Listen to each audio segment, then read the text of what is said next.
see it. The following is an exclusive presentation of the LSU Sports Radio Network.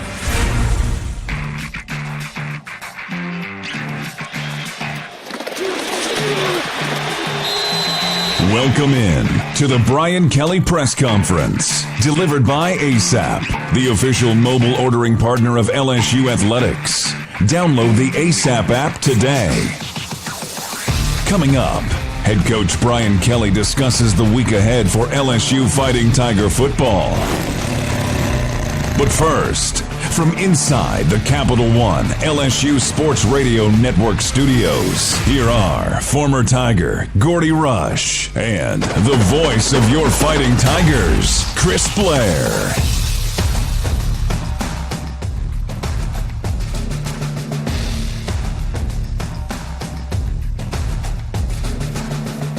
Welcome in, everybody, and good Tuesday as we get ready for the Brian Kelly Press Conference presented by ASAP. Chris Blair, Gordy Rush here inside the Capital One studios. Coming up at 12 noon, of course, Coach Kelly will join us from the Lawton Room. He'll have opening comments and, of course, as always, questions from the media. The Tigers coming off a disappointing, heartbreaking loss Sunday night in New Orleans, 24-23. Florida State holds on to get the victory, and the Tigers now regroup, get ready. Another short week, getting ready for the home opener against the Southern Jaguars coming up 6:30 Saturday night in Tiger Stadium. And Gordy Rush, I know you've had a chance, as many fans have, to kind of take in what we all witnessed on Sunday night, first game of the season.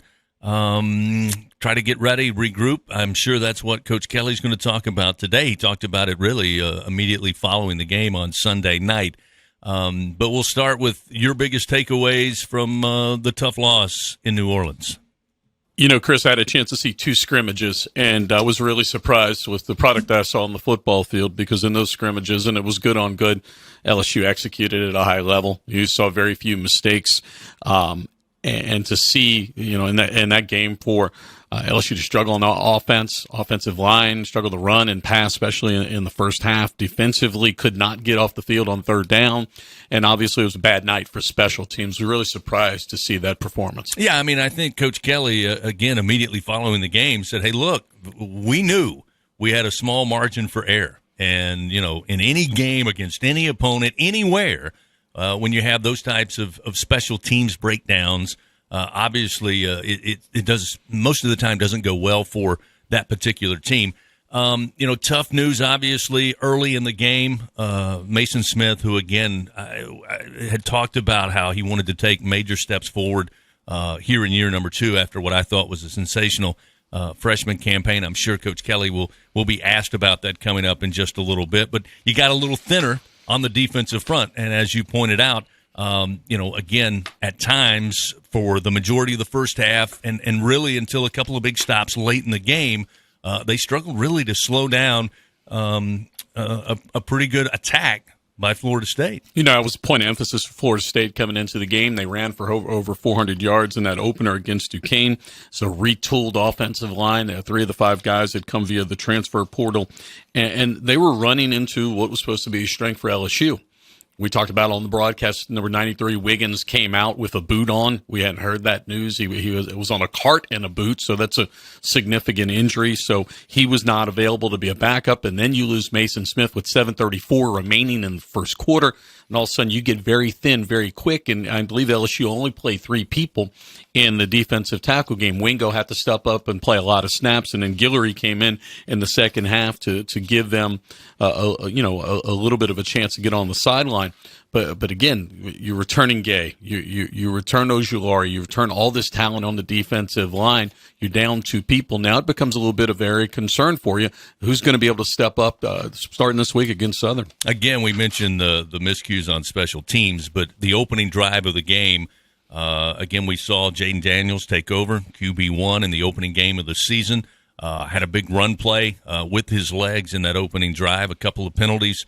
Suddenly you find yourself down there inside the red zone.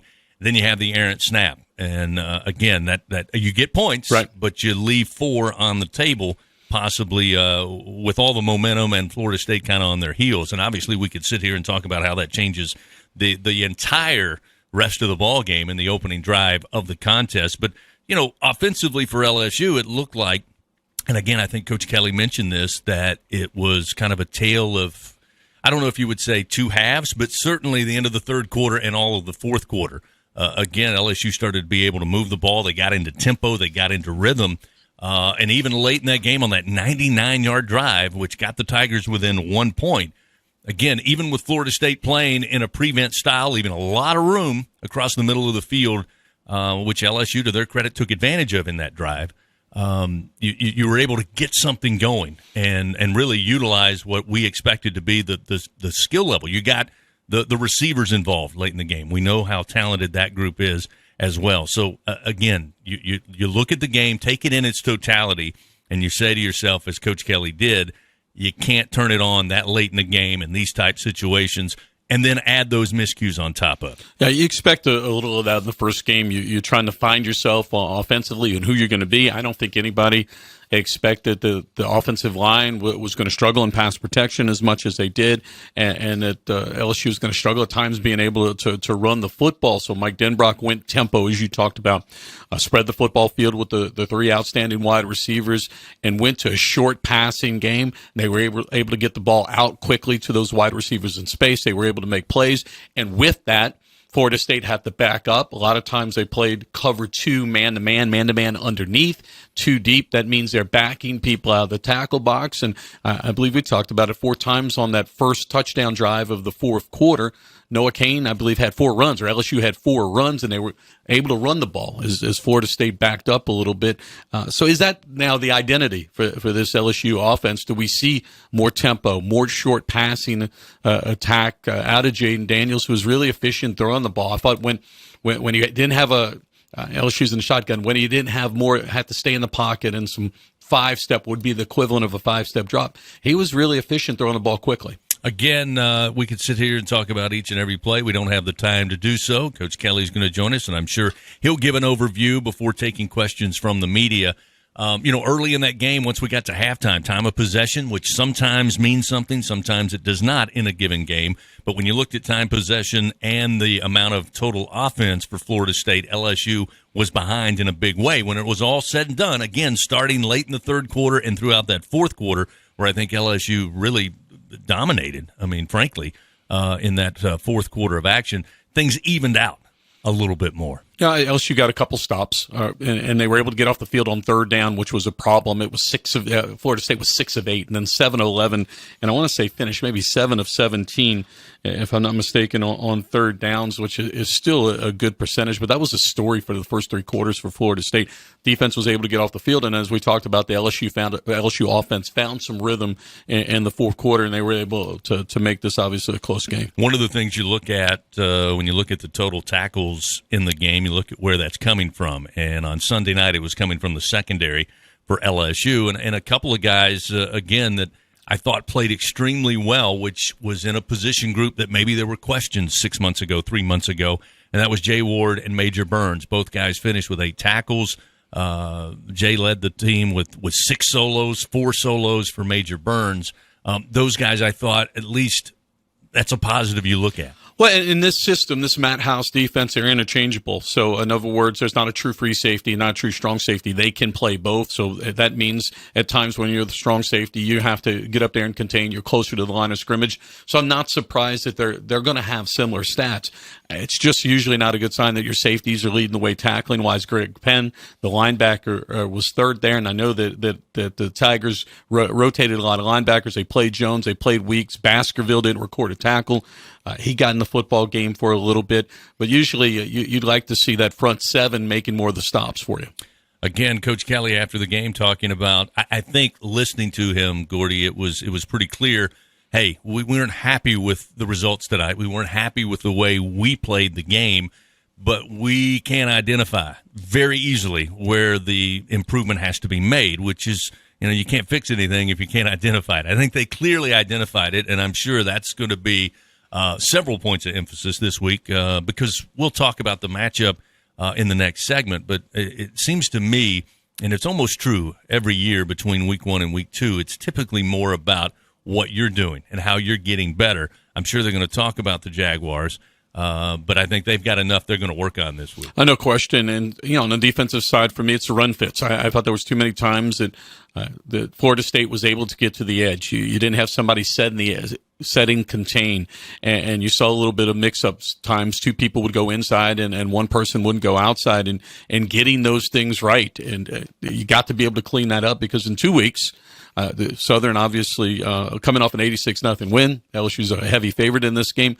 But Mike Leach is coming to town, and he's going to test every part of your defense if you're not fundamentally sound. So you got to clean things up this week. Again, a tough loss, 24-23. LSU 0-1 on the season. They will open their home schedule coming up this Saturday, 6:30 kickoff, probably somewhere around 6:39, 6:40. Boot will meet ball. It'll be the first meeting ever between LSU and Southern on the gridiron. Tiger fans, make sure to download the ASAP app and get all of your game day needs delivered right to your door. ASAP, the official mobile ordering partner of LSU Athletics. We'll take a quick break. We'll talk more about what we expect them to work on this week, what Coach Kelly may be discussing coming up at 12 noon, and also a look at the matchup between LSU and Southern. So stay with us. More to come right after this.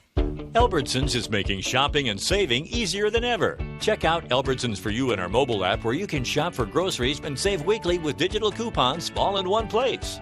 With Albertsons For You, you can earn rewards points every time you shop and redeem them for free groceries. Brand new Albertsons For You members receive $5 off their next $25 purchase just for signing up. Download the Albertsons app or go to albertsons.com to sign up. Albertsons, fresh food, local flavors. Support your LSU Tigers with Hancock Whitney, the official bank of LSU Athletics. From game day to the offseason, Hancock Whitney LSU credit and debit cards are a big win for any Tiger fan. Want to get your paws on these cards? Well, apply online or visit HancockWhitney.com/LSU. Hancock Whitney Bank, member FDIC. All accounts subject to credit approval. Terms and conditions may apply. Adopt US Kids presents What to Expect When You're Expecting a Teenager. Learning the lingo. GOAT, G-O-A-T, acronym, stands for Greatest of All Time. As in, spaghetti sandwiches for dinner? They're my fave. Dad, you're the GOAT. You don't have to speak teen to be a perfect parent. Thousands of teens in foster care would love you just the same. Visit adoptuskids.org. Brought to you by the U.S. Department of Health and Human Services, Adopt U.S. Kids, and the Ad Council. In the SEC, we sweat the small stuff. The attention to tradition. The preparation for competition. The smallest things can have the biggest impact on this field and a whole host of other fields. To shine among the brightest stars, you have to sweat the small stuff. Because here, it just means more. Coach Kelly is just moments away from previewing the week for the Fighting Tigers. This is the Brian Kelly Press Conference, delivered by ASAP, the official mobile ordering partner of LSU Athletics. Once again, here are Gordy and Chris. 6:30 Saturday night, Tiger Stadium, LSU and Southern getting together, first time ever. History will be made. Coming up, we'll head to the Lawton Room, and we'll do that now. Brian Kelly. You know, it's my first home game, too, so I'm super excited about that as well. And certainly we want to, bounce back from a very heartbreaking and disappointing loss. But, I'll get into that a little bit. But, the game itself against Southern, first LSU game versus a SWAC school and HBCU opponent. The significance of that is great. Playing an HBCU school, I think, is a great thing for this university and certainly for Baton Rouge, historic in nature, to have two schools from the same city uniting and celebrating this community, the accomplishments, the programs. Certainly the Human Jukebox is on display at halftime. I mean, one of the most iconic bands in all of college football. We get a chance to, obviously see them and excited about that. But again, I think it's just exciting to bring in Southern and Coach Dooley, obviously in his first year. They played last week against an overmatched opponent in Florida Memorial, and they did what they should have. They dominated their opponent, and certainly looked good in doing it. McCray, the quarterback, is very elusive. They've got some talented wide receivers defensively. They took the ball away, and again, dominated their opponent in the way they should in that kind of ball game. So really excited about playing this game, this home game. Our guys are excited, obviously, to get an opportunity to bounce back after a disappointing loss. And it's a short week. Yeah, yesterday was a busy day for us. Coming off a difficult loss, you can imagine there's a lot of emotion, but we had to get right back to work. We were in film study, as well as scouting report, weight training, medical, all of those things had to be accomplished, all at once. So we got all that accomplished, and now we're excited about the weekend. So with that, we'll open it up to this late arriving media crowd that must have enjoyed the weekend. That's usually $10 that we put in the kitty. We'll have a big bash at the end of the year at my place. I don't think it has anything to do with winning. I think it has to do with being on time. All right, here we go. Brian, right here in the middle. After looking at the tape, what's the easiest, quickest thing that you can correct when given a number of issues, whether it be protection, whether it be defensive alignment, assignment, those kinds of things? Yeah, I think most of them are easily gleaned just by watching the game. We didn't get off the field on third down, so a lot of that is just eye discipline,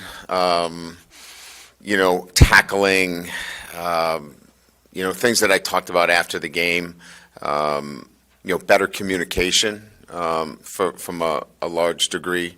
I think from an offensive standpoint, earlier recognition in what we had and defining that. So, look, this isn't coach speak. We have to do a better job coaching our players, and they have to do a better job of execution. So what is execution?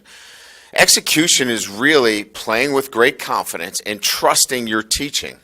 And sometimes in the moment, you lose that trust and you go back to some things that you had done before. And that sometimes is not the best way to do it. So to get better execution, we've got to coach our guys better, and then they have to trust that and play with a great deal of confidence. If we do that, we're going to clean up a lot of those things, and we will. Hey, Coach, did you and your staff take a look at last year's defensive numbers in terms of the interceptions and the fumble recoveries and say, hey, we got to improve this? And you got the turnover the other night, the huge turnover, but do you think the interceptions, the sack fumbles, those kind of things are coming for this defense? Yeah, I mean, it's week one. Certainly we want to be able to take the football away. We want to be able to tackle better. There's so many things that I could stand here in front of you that in week one we want to do better. I mean, I could touch upon every single aspect of the game, but I think we have to be careful not to say that this defines anything about this football team other than what they displayed, and they displayed grit and they displayed character. They love playing for LSU. And they're going to battle their tails off. Was it pretty football all the time? No, it was not. But they're accountable. Our coaches are accountable. I'm accountable for that. And we'll go to work this week in making sure that we coach them better and that they work on execution. But they're gritty. They're going to play hard for LSU because they love LSU. Brian, can you confirm Mason's injury and then how that affects your rotation on the D-line?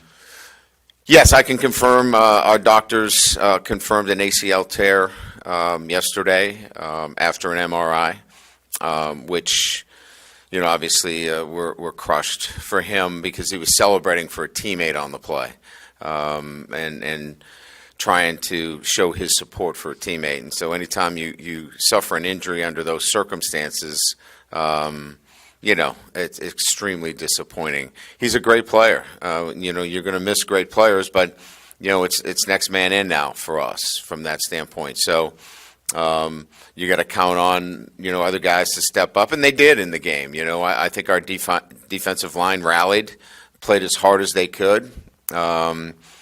You certainly wouldn't, after film study, single that out as a reason for not having success. So we'll call on some other players to step up in that role, and we'll have to be, in some instances, creative, and putting guys in position where we can succeed defensively. Brian, Wilson Alexander over here. You mentioned earlier recognition on offense. Is that kind of maybe using that tempo earlier in the game that ended up having that success later, or is there something else offensively that you recognized as y'all were going over the game that you need to maybe change or do differently? Yeah, they were in a lot of pressure fronts. They went to a lot of bear. They covered us up front, so they had individual singular matchups on each one of our 5 guys up front, which put them in a lot of man coverage. We needed to be in some different protections. It took us a while to recognize some of those things. So we got to do a better job coaching that because, Jaden's very sharp. He understands the offense. So that's something that we'll have to do a better job coaching and making sure that he recognizes that, is able to get us in the right protection, get the ball out quicker, which he did when he saw that later in the game, which prompted them on the long drive to drop 8 and be in a 3-man rush. And when he had time in a 3-man rush and nothing was open, it creates opportunities for him to run. So he can be very difficult to defend once he does a really good job, and we continue to coach him along in those recognitions of those particular fronts. Yeah, Brian, right here in the front. Have you, had to talk to Kayshawn the past day or two about getting, he seemed a little depressed, or the body language wasn't great? Have you had to, kind of pick him up? Yeah, I think there were a number of those guys that were disappointed in their play, and they're so hard on themselves. They want to succeed at such a high level. So yeah, I had a conversation with Kayshawn, and his standard is so high, and obviously it was a difficult day for him. It wasn't his best, but he's going to have great games, and it's going to be in the totality of his work that he's going to be evaluated. He hadn't played in a while. He'd been out with an injury. Maybe there was a little rust there. He's the least guy that I'm concerned about on our offense. But he's not, he carries that with him every single day. So yes, he's learning how to deal with that. And he's a young man who hasn't been in this situation before, and he needs some guidance. And so we spent some time, and, we worked some things out that will help him handle the scrutiny. And quite frankly, the scrutiny was strong. And, his reaction was probably similar to what my reaction would be as a 60-year-old. He has handled it in a manner that he'll learn from and continue to grow from. Hey, Coach. Henry Huber with the LSU Rev. With Mason Smith injured for the remaining of the season, Mekhi Wingo is expected to take on a large role at filling his shoes.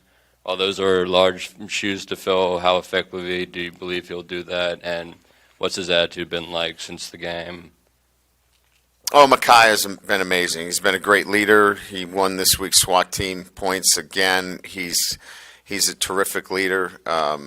He played very well in the game. He's active. Mason Smith is it's hard to compare anybody to Mason Smith, his size, his athleticism. But Mekhi Wingo is going to be Mekhi Wingo. And what he does is extremely effective as a football player, and he gets now obviously a bigger share of that work. And it'll be incumbent upon some others to step up as well.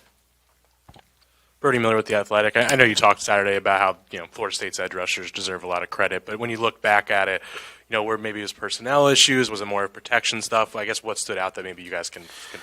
Well, it's kind of what I talked about. They had singular matchups, and so, their edge guys were really good. One of them went against a true freshman. Will held his own. I mean, he won some and lost one. That puts, obviously, Cam Wire on a one-on-one situation.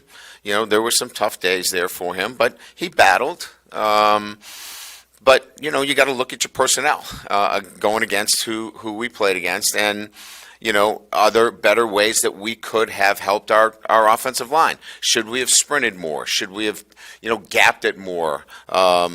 We started to chip late in the game and give some help on one side or the other. So, those are things that you look at after you see your personnel against a team like Florida State and start to make some deeper evaluations as to how you're going to move forward when you start to play, SEC competition. Coach, I know the NCAA has cracked down on the number of full padded contact practices over spring and fall practices since 2014. Do you think that plays a role in some of maybe the messy tackling we've seen this weekend, or mistakes like the targeting call, like Ali Gay, maybe the lack of practice? I'm not giving Ali Gay a pass on that targeting. That's, if you look that up in the dictionary, that's what targeting is. That was a young man who's regretful of the decision and how that went about. He'll sit the first half. He's got to be better. He knows that. But no, I don't think targeting has anything. Tackling is an art, right? I mean, it's something that you have to develop that skill. We tackled as much as we could. Let's give Florida State's quarterback a lot of the credit, too. He's extremely elusive. We had 16 missed tackles on him, and that's too many. We had him wrapped up for tackles for loss on a number of occasions, which would have got us off the field. But we've got to be better. There's no question. Hey, Coach Kelly, right in the middle. Covering Coach Sean Payton for years, one of his go-to phrases was every week's crisis or carnival in his organization. After a loss, only the first of the season, how do you handle the kids to get them to focus on what's in front of them and not pay attention to everything that's outside of the program, listening to what people are saying about the loss? Yeah, look, it's a high-profile program. They come to LSU with understanding that, with success, comes a responsibility, and they have to be able to balance that. So I'm not up here to make excuses for our guys. But there is a line too, right? You don't want it to get so crazy that we're, attacking, people. We can be critical, and we're critical. We should be critical of our coaching, and we should be critical of our play. Critical analysis is going to get us better. But I think the theme, what was most important within our room and our team meeting was there are things that we did well, and I've kind of mentioned them already. We showed resolve. But what we have to do better is consistent execution. And what we learned is that we got to play 4 quarters of football, and that means we got to start fast. We did not start fast. The second quarter and third quarter was hit and miss, and we finished strong. So we've got to play 4 quarters of LSU football, and we've got to execute better. And that was really the emphasis in that meeting, and to stay focused on what's important now. Coach, down here. Were you alarmed by the problems on special teams, and what changes do you have to make, you think, if any, to remedy what you saw? Well, we made in-game changes on PAT field goal, and we thought we had them remedied. Didn't prove to be that way. And the punt, we had the first muff punt. and it was my decision to stick with Malik. And we always are benefited by hindsight, right? But I felt like he's an elite athlete. He's confident, and I wanted to show that confidence in him, and that's my call in that situation. So, one of them is on him. The other was Coach Kelly sticking with him, I guess you could say. As it relates to the field goal extra point situation, we made a change. We flipped personnel over from that left side and moved somebody over there that we felt would shore that side up. We kicked the extra point with success and had the look we wanted. And then on the final PAT, we didn't execute the way we needed to. Hey, Coach Dylan Sanders, Go247. How do you feel about Jaden's debut as the starting quarterback for LSU? Yeah, I think I've talked a little bit about it. I think early recognition needs to be better, but I thought he competed well. I thought later in the game he definitely settled into some really good rhythm. I think when we did go some tempo, that really, benefited him. I thought late his pocket presence was excellent. He knew when to run. He knew when to stay in the pocket and find, the open receiver. So, I think first game, kind of a mixed bag early on, settled into it nicely as the game went on. That's not good enough against good teams. You got to be ready to go right out. And I think this will be, probably a really good game, this past game, for him to really learn from and up his game. Hey, Coach, sticking with the quarterbacks, at any point in the game, did you consider going to Garrett, and might you expect to play both this weekend? Yeah, it was never a conversation. There was never a time during the game where Mike Denbrock, that is, or Joe Sloan had a conversation about, hey, let's make a change here. Let's see if that's the best option for us. That was never a conversation. And right now it's Jaden's our number one quarterback. Coach, Peter Broderick with the Reveille. Obviously, during the offseason, the secondary is one of the biggest points being talked about. What was your thoughts on how they played on Sunday? Yeah, I thought the corners played solid. We would like a little bit more physicality in the tackling, but by and large, we felt like they held up pretty good. We had a lot of man coverage call situations. I thought they were on body. Did a pretty good job. We lost our eyes, obviously, on the reverse touchdown pass. That's unacceptable. We've got to be more disciplined in that situation. But by and large, pretty good. We've got to communicate better at the safety position. Our guys know that. We've got to coach it better, too. I mean, we've got to be there consistently talking about how we can have a better, consistent operation with our safeties and knowing, what they're doing and how to do it. Coach, here on the left, what are some keys to getting the run game going moving forward beyond Jaden's legs? Run game is such a difficult topic to kind of say, when is the run game effective? To me, run game is effective as it relates to success ratio in short yardage, success ratio in terms of yards per carry. You want to be over 4 yards per carry, obviously, so you're keeping the chains in your favor. You want to be able to get those short yardage conversions, so anything 3rd and 1 to 3, we were pretty good. We were in goal line, we punched it in.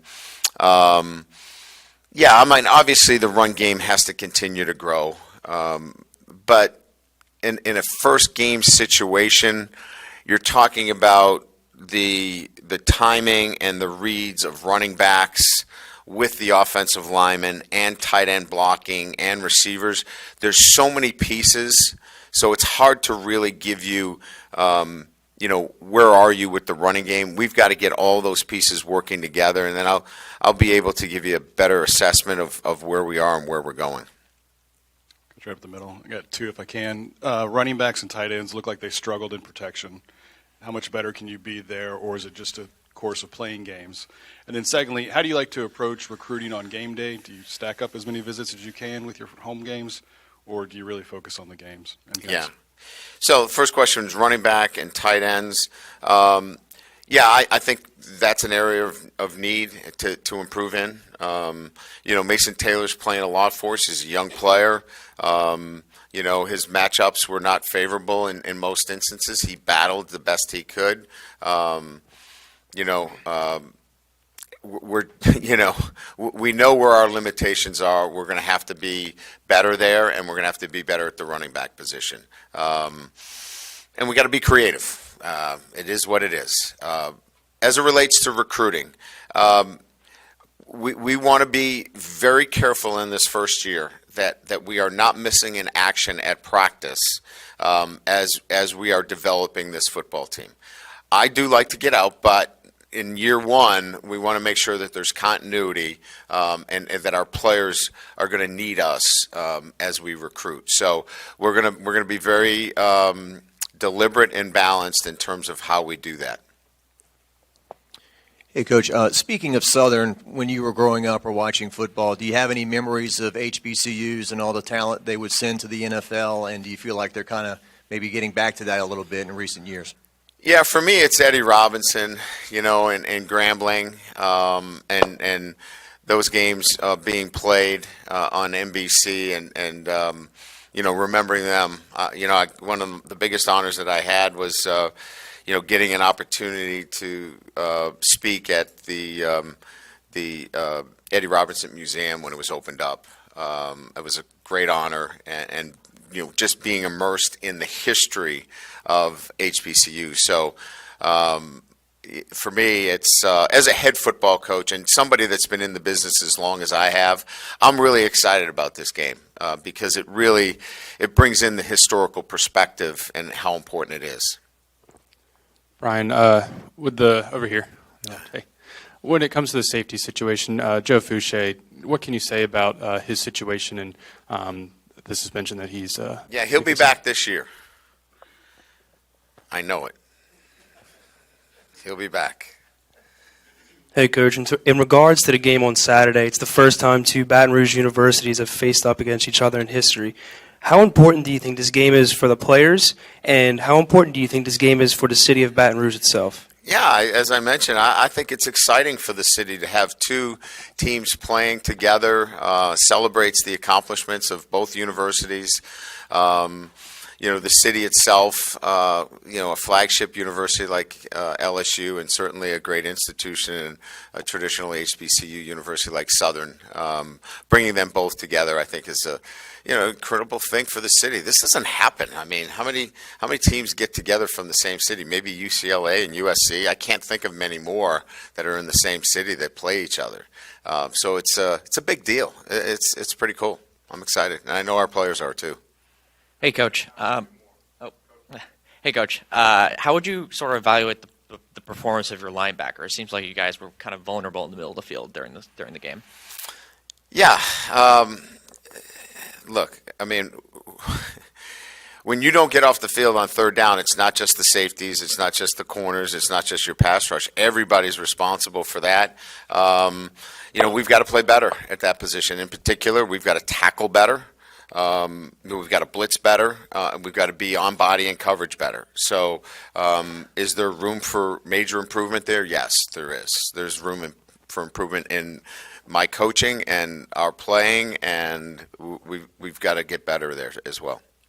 Coach, a couple of times you gave up a sack when you were 5 blocking 3 and 6 blocking 4. Is there anything you can do there, you think, as far as communication, maybe to help your especially your tackles, anything you can do there?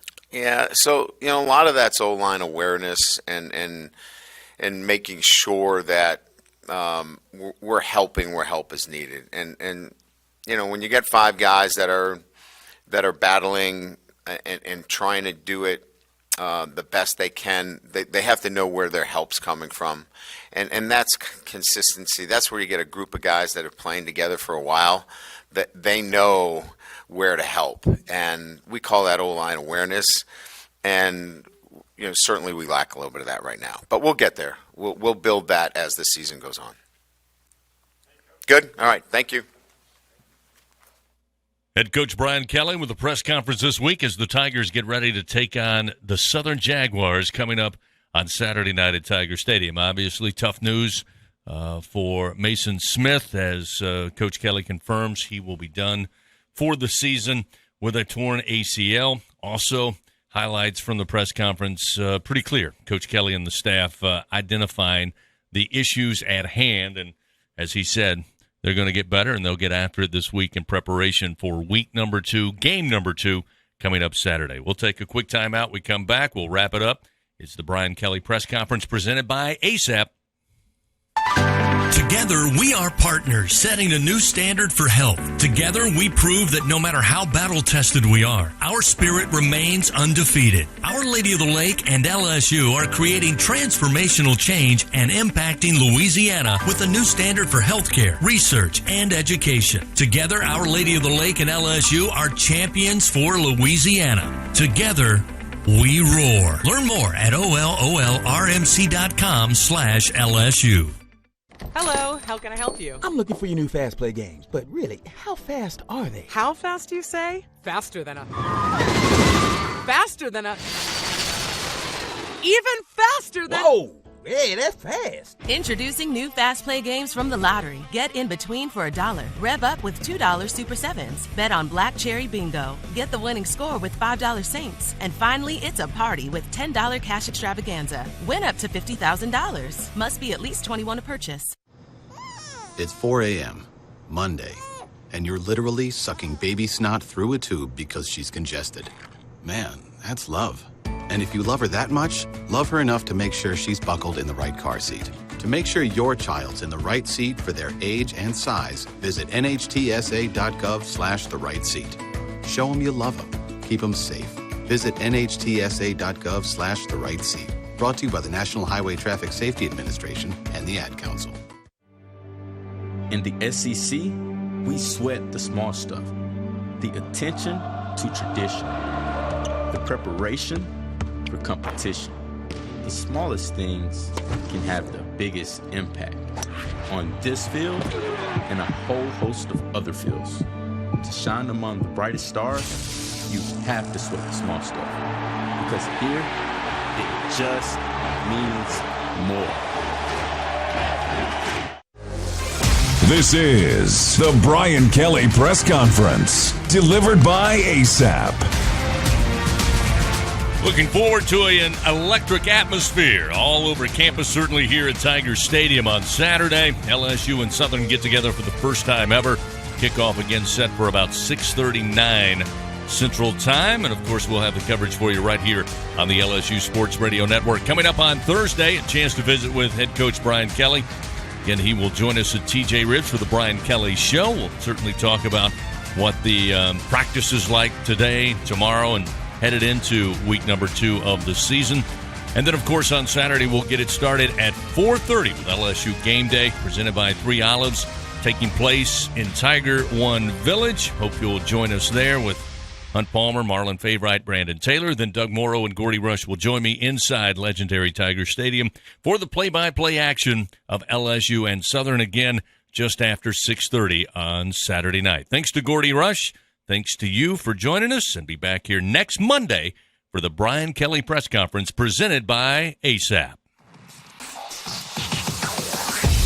This has been the Brian Kelly Press Conference, delivered by ASAP, the official mobile ordering partner of LSU Athletics. Download the ASAP app today.